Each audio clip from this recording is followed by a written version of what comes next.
मराठा आरक्षणासाठी मनोज जरांगे थोड्या वेळात आंतरवाली सराटीमधून मुंबईच्या दिशेने रवाना होतात आणि राज्याच्या कानाकोपऱ्यामधून मराठा बांधव जे आहेत आंतरवाली सराटीमध्ये दाखल झालेले आहेत। जसं तरुणांचा उत्साह आहे त्याच पद्धतीनं वयोवृद्ध मराठा बांधव जे आहेत ते सुद्धा आजच्या आंदोलनामध्ये सहभागी होणार आहेत आणि मनोज जरांगेंसोबत वाहनांच्या ताफ्यामधून थेट मुंबईच्या दिशेने जाणार आहेत। आपण पाहतोय की वयोवृद्ध आजोबा पाहायला मिळतात, नांदेड जिल्ह्यामधून आलेले आहेत। बाबा कुठून आलात? कालपासून प्रवास करायला कुठे जायचं आता मुंबईला आरक्षणासाठी जायचं आहे। बर साहेबांना आरक्षण द्यावं। आम्ही त्याला मुख्यमंत्री केले तर मुख्यमंत्र्याला आमचं मत घेऊन आम्हाला आरक्षण नाही म्हणजे आम्हाला आवड वाटायला आम्हाला आरक्षण त्याने द्यावं तर आम्ही आरक्षण देऊन घराला जाणार। म्हणतात मनोज जरांची भूमिका चुकीची आहे काय काय नाही चुकीची म्हणून अजिबात चुकीची नाही।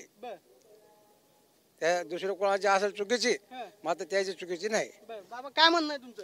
आमचं म्हणणं एकच आहे, आमच्या 68 वर्ष झालं आम्ही फिरतोय लहानपणापासून वयाच्या मतदान सुरू झालं तेव्हापासून।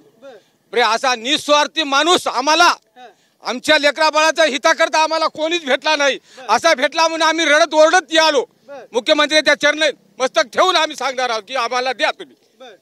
आमचं एकच नारा, आम्हाला आरक्षण प्यारा। ते म्हणतात कायदे चौकटीत बसत नाही काय, मग आता हे सगळं सांगितलं जाते काय, मग कसं करायचं? आता बकल कायदे आतापर्यंत रदबदल करीत आले आतापर्यंत, मग हेच का होईना? त्याच्या हातातच काय अजून काय केले नाहीत का? 60 वर्षापासून काही झालं की नाही आपलं? हा एका दिवशी नोटाबंदी झाली एका रात्रात आणि आम्ही इतकी वर्षापासून लढालो शेतकरी। मुख्यमंत्री झाला रात्रशा मुख्यमंत्री फाटे होता येते मुख्यमंत्री।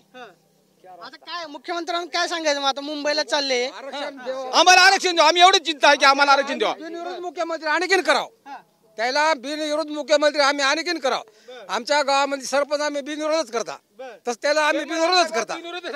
तंटामुक्ती आतापर्यंत आमच्या जशी काढली तशी एकच आहे आणखीन आणि एकच राहणार आहे असं आमचं वचन। आमचं एकमुठ गाव आहे। मोदी साहेबाला आम्हीच निवडून दिलंय आणि या साहेबाला आम्हीच निवडून दिलंय।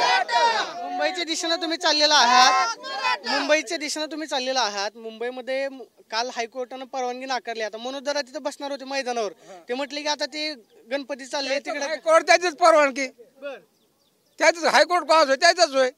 दिल्लीपासून गलीपासून राज्य त्याच आहे आणि मतदान आमचं आहे। आमची काय चूक आहे काय? त्यानं आरक्षण आमच्या लेकराला द्यावं। बाबा आता काय, आता मुंबईतनं परत येणार नाही का आरक्षण घेतले? नाही ना, जेव्हा आमचा निरंजन साहेब सांगतील तेव्हा आम्ही वापस। त्यानं चला म्हणलं की चला, बस म्हणलं की बसणार, कुठ म्हणले कुठं। आमच्या लेकराबाचा कैवारी आम्हाला तो आज 50-60 वर्षापासून आम्हाला एकच मिळाला, हेच मिळाला निस्वार्थी।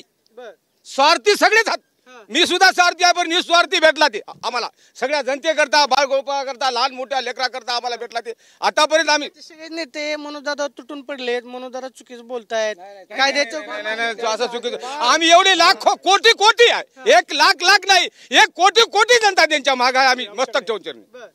आता मुंबई पर्यंत जाणार का? मग ते आडवाडवी चालले मुंबईपर्यंत जाणार आले तर आम्हाला मार देणार। आम्ही हे बघा, आम्ही असं करणार नाही, आम्ही असं करणार मारा आम्हाला म्हणणार आम्हाला आरक्षण द्या।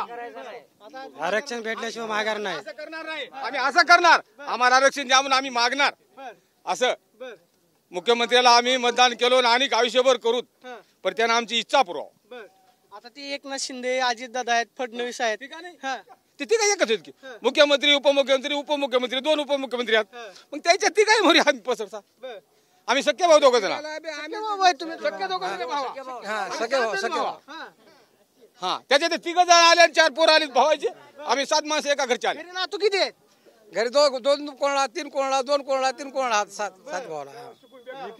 शाळा सगळं बेकार, एका टक्क्याकून 2 नातू चले, एका टक्क्याकून आज 7 वर्षापासून त्याच रनिंग मध्ये त्याच रस्त्याला हात एका सुनिया कोण चले बाबा।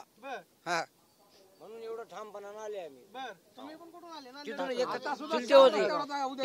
आमचे 3 टेम्पो 1 जीप आले। आता माघार नाही, आता माघार नाही, वरून गेला तरच गेला इकडे, माघारी जाणार नाही। पाटील म्हणते ते परवा काळ। पाहतोय की वयोवृद्ध आजोबा आहेत, नांदेड जिल्ह्यामधून आलेले आहेत। या सगळ्यांची मागणी एकच आहे, 2 जण सख्खे भाऊ आहेत। आता बघा त्यांचं आजोबा वय किती आहे, वय सांगा। आमचा 68। तुमचा आजोबा वय किती आहे?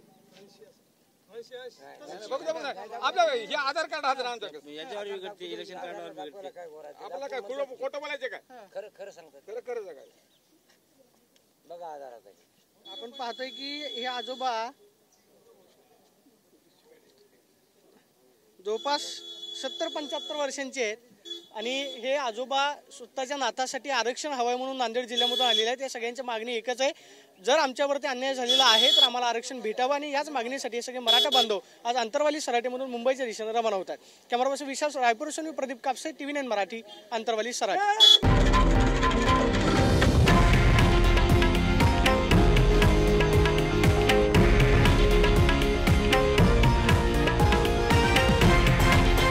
हे आहे देशातील नंबर 1 न्यूज नेटवर्क आणि आपण पाहत आहात TV9 मराठी, एकमेव.